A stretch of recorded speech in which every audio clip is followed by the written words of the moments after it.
नमस्कार। आज बात करेंगे बजट 2026 की और ख़ास तौर पर किसानों के लिए क्या बड़ी घोषणाएं हुई हैं।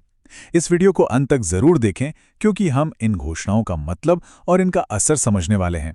तो चलिए इन महत्वपूर्ण अपडेट्स को विस्तार से समझते हैं। तो सबसे बड़ा सवाल जो हर किसान के मन में है, क्या पीएम किसान सम्मान निधि की राशि बढ़ी है?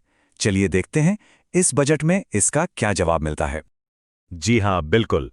और यही है किसानों के लिए सबसे बड़ी खबर। जो सालाना रकम पहले 6,000 रुपए थी, वो अब बढ़कर 9,000 रुपए हो गई है। मतलब सीधा सीधा 50% की बढ़ोतरी, जो यकीनन एक बहुत बड़ी राहत है। अच्छा, तो अब सवाल ये उठता है कि ये जो एक्स्ट्रा पैसा है, मतलब 3,000 रुपए, ये आएगा कहाँ से? चलिए इस नए पेमेंट स्ट्रक्चर को थोड़ा ब्रेक डाउन करके समझते हैं कि इसमें सेंटर और स्टेट का क्या-क्या रोल रहेगा। तो सबसे पहले ये जानना जरूरी है कि ये जो बढ़ी हुई रकम है, इसकी शुरुआत बिहार के किसानों से हो रही है। यहाँ पर जो केंद्र की स्कीम है, उसमें राज्य सरकार भी अपना हिस्सा जोड़ रही है। अब देखिए, ये समझना बहुत जरूरी है। पहले केंद्र सरकार से 6,000 रुपए मिलते थे, जो 2,000 रुपए की 3 किस्तों में आते थे, है ना? अब इसमें बिहार सरकार हर किस्त में 1,000 रुपए और जोड़ेगी। तो इसका सीधा सीधा मतलब ये हुआ कि अब हर किस्त 2,000 रुपए की नहीं बल्कि 3,000 रुपए की होगी। इससे किसानों को साल भर में ज्यादा मजबूत आर्थिक मदद मिल पाएगी। ठीक है, तो अब ये बढ़ी हुई रकम बैंक खातों में बिना किसी रुकावट के पहुंचे, इसके लिए 2 बहुत ही जरूरी काम करने होंगे। पहला तो यह है कि एक वैलिड किसान पहचान पत्र होना ही चाहिए, और दूसरा, जमीन के जो कागजात हैं यानी जमाबंदी, वो पूरी तरह से अपडेटेड और किसान के नाम पर होने चाहिए। कहा जा रहा है कि अगर आप चाहते हैं कि यह राशि बिना रुके आपके खाते तक आए, तो इन अपडेट्स को जल्द से जल्द पूरा करवाएं। और देखिए, इसमें थोड़ी तेजी दिखानी होगी क्योंकि जो 22वीं किस्त है, वो फरवरी में ही आने की उम्मीद है। तो ये स्टेप्स पूरे करना बहुत जरूरी है। पैसे की सीधी मदद तो है ही, लेकिन उसके अलावा इस बजट में टेक्नोलॉजी पर भी बहुत जोर दिया गया है ताकि खेती को और आधुनिक बनाया जा सके।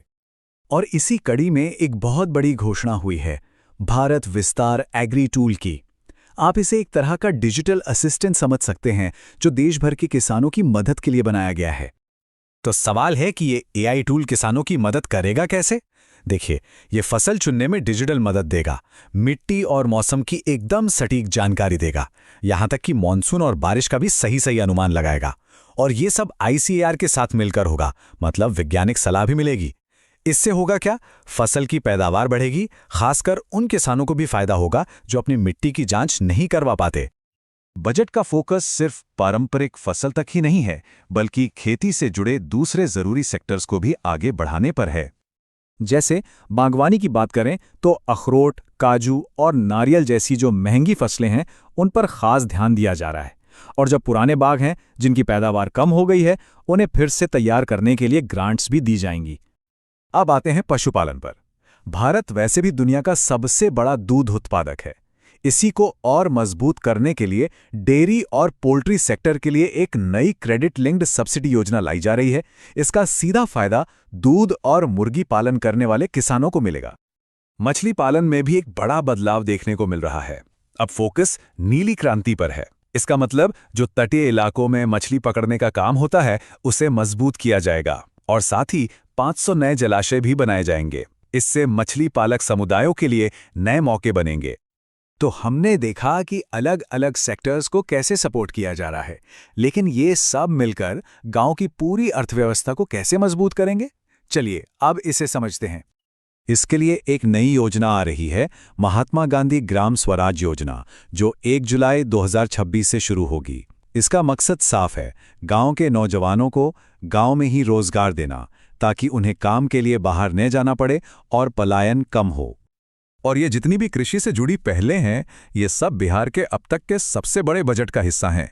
अगर आप देखें तो पिछले साल के मुकाबले इस बार के बजट में 30,000 करोड़ रुपए से भी ज्यादा की बढ़ोतरी हुई है। तो कुल मिला के इस बजट में किसानों को सीधी आर्थिक मदद भी दी जा रही है और साथ ही टेक्नोलॉजी और दूसरे सेक्टर्स में निवेश करके एक लॉन्ग टर्म विजन भी रखा जा रहा है। अब सवाल ये उठता है कि क्या ये सब मिलकर भारतीय कृषि का भविष्य बदल पाएंगे? ये एक ऐसा सवाल है जो हमें सोचने पर मजबूर करता है। ऐसी ही जानकारी के लिए सब्सक्राइब कीजिए ऑल कैन स्टडी को। धन्यवाद। चलिए अगली वीडियो पर मिलते हैं।